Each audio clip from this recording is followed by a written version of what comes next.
வெட்டி துளசி serial promo பற்றி பார்க்கலாம் வாங்க. அதுக்கு முன்னாடி நம்ம சேனலை சப்ஸ்கிரைப் பண்ணாதவங்க கீழே இருக்கிற சப்ஸ்கிரைப் பட்டனை கிளிக் பண்ணிவிட்டு பக்கத்தில் இருக்கிற பெல் பட்டனையும் கிளிக் பண்ணிடுங்க. சரி வாங்க வீடியோக்குள்ளே போகலாம். இந்த ப்ரோமோ எப்படி ஸ்டார்ட் ஆகுதுன்னா, நம்ம மகேஷுக்கும் அஞ்சலிக்கும் நல்லபடியாக நிச்சயதார்த்தம் முடிச்சிருது. இந்த பக்கம் பார்த்தோம்னா நம்ம கவின் ரொம்ப ஃபீல் பண்ணிட்டு இருக்காங்க. எப்படியாச்சும் நல்லபடியாக அஞ்சலி மகேஷ் நிச்சயதார்த்தம் முடிச்சு அவன் நல்லா இருந்தாலே போதும் அப்படின்னு. இந்த பக்கம் பார்த்தோம்னா துளசி அவங்க அந்த பொண்ணை பற்றி ஒரு கெட்ட கனவு கண்டிருப்பாங்க. அதை நினச்சி அவங்க ஒரு பக்கம் ரொம்ப ஃபீல் பண்ணிட்டு இருக்காங்க.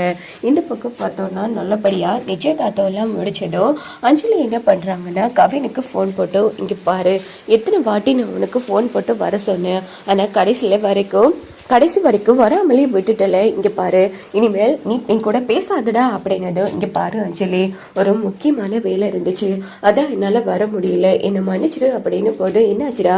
இல்லை திடீர்னு அம்மாவுக்கு உடம்பு சரியில்லாமல் போச்சா, அதான் நான் ஊருக்கு கிளம்பி வந்துட்டேன் அப்படின்னு போது, ஐயோ என்னடா சொல்கிற? சரி அம்மா அப்பாவுக்கு ஒன்றும் இல்லைல்ல, நான் வரட்டுமா அப்படின்னது. ஏய் இப்போ தான் உனக்கு நிச்சயம் பண்ணியிருக்காங்க, இந்த மாதிரி நிலைமையில் நீ வெளியூர் போகிறது சரியில்லை அஞ்சலி, நீ சந்தோஷம் தானே, எனக்கு அது போதும் அப்படி என்னதோ. சரிடா அதெல்லாம் இருக்கட்டும், என்னோட நிச்சயதார்த்தம் நல்லபடியாக முடிஞ்சிருச்சு. ஆனால் நீ காதலிக்கிற பொண்ணுக்கிட்ட சொன்னியா, இங்கே பாரு, உனக்கு என்ன ஹெல்ப் வேணுமோ சொல்லு, நான் வேணும்னா அவளுக்கிட்ட பேசட்டுமா அப்படின்னது. இப்போ அவளுக்கிட்ட பேசினாலும் அவள் கேட்குற நிலைமையில இல்லை அஞ்சலி அப்படிங்கிறாங்க. என்னடா சொல்கிற? ஆமாம், உனக்கு நிச்சயதார்த்தம் நடந்தா அதே நாளில் தான் அவளுக்கும் நிச்சயம் பண்ணிட்டாங்க அப்படின்னும் போதும் அஞ்சலியை அடிச்சு ஆறாங்க. என்னடா சொல்கிற முட்டாள், இதுதான் சொன்ன ஆரம்பத்திலேயே உன் காதலை சொல்லணும், கண்டிப்பாக அந்த பொண்ணு அக்செப்ட் பண்ணிப்பா. இப்போ பார்த்தியா, அரேஞ்ச் மேரேஜ்ன்றதால அவளும் நிச்சயத்துக்கு வேற வழி இல்லாமல் சம்மதிச்சிருப்பா. இங்கே என்ன மாதிரி தான் அந்த பொண்ணும் குடும்ப சூழ்நிலைக்காக அவ தன்னோட வாழ்க்கையை தியாகம் பண்ணலாம். இப்போ கூட ஒன்றும் இல்லை, நிச்சயம் மட்டும்தானே நடந்திருக்கு, கல்யாணம் நடக்க இல்லைல்ல, அதனால உன் காதல போய் சொல்லு, கண்டிப்பா அவ ஏத்துப்பா அப்படின்னு போது. என்ன அஞ்சலி சொல்ற?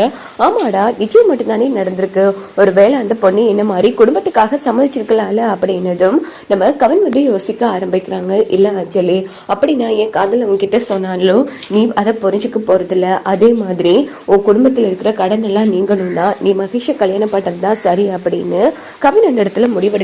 ஏய் நான் உங்ககிட்ட தான் பேசிட்டு இருக்கேன், என்னடா அமைதியா இருந்துட்டு இருக்க, காதல சொல்றியா இல்லையா? இல்லை வேணாம் அஞ்சலி, அந்த பொண்ணு நல்லா இருந்தாலும் எனக்கு போதும் அப்படின்னதும் அஞ்சலி ரொம்ப ஃபீல் பண்றாங்க. இங்க பார்த்தோம்னா நம்ம கவினோட ஃப்ரெண்ட்ஸ் எல்லாம் சேர்ந்து, என்னடா ஆச்சு, அந்த மகேஷுக்கும் அஞ்சலிக்கும் நிச்சயம் முடிஞ்சிருச்சாமே, ஏண்டா இப்படி பண்ற, நீயும் சொல்ல மாட்டேன், சொல்ற எங்களையும் விட மாட்டேன் மச்சா, இதுக்கப்புறம் நாங்க சும்மா இருக்க போறதுல அப்படின்னு அவங்க எல்லாரும் சேர்ந்து அதிரடியா முடிவெடுக்கிறாங்க. அப்போ அஞ்சலி காலேஜுக்கு வராங்க.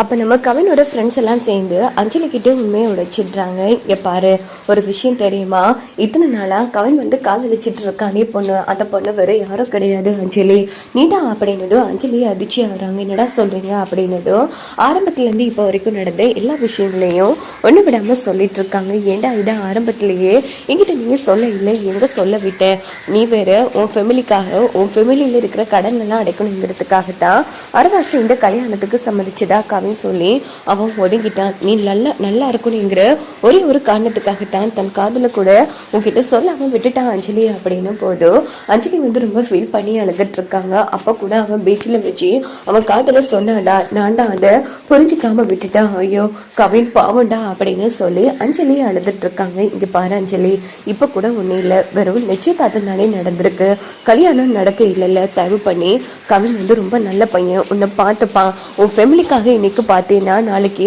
உன் வாழ்க்கை மாறி போயிடும், அதனால நீ கவினை ஏத்துக்கோ அப்படின்னது. ஏய் என்னடா பேசிட்டு இருக்கீங்க, நிச்சயதார்த்தம் வரைக்கும் போயிடுச்சு, இப்போ என் குடும்பமா இல்லை என் காதலான்னு பார்த்தா எனக்கு என் குடும்பம் தாண்டா முக்கியம், நாளைக்கு என் குடும்பமே தலை குனிச்சு நிற்கும், இந்த கல்யாணம் மட்டும் நின்று போயிடுச்சுன்னா ஏற்கனவே என் அக்கா கல்யாணத்துல என் குடும்பமே உடைஞ்சு போயிருக்கு, இப்போ என்னால வேற உடைய நான் விரும்பல அப்படின்னுட்டு அஞ்சலி கண்டிப்பா நம்ம கவினோட காதலை அநேகமா நிராகரிக்க வாய்ப்புகள் இருக்கு. அதே மாதிரி கடைசி வரைக்கும் நம்ம கவின் இப்போதைக்கு அஞ்சலி கிட்ட காதல சொல்ல போறதுல வாங்க.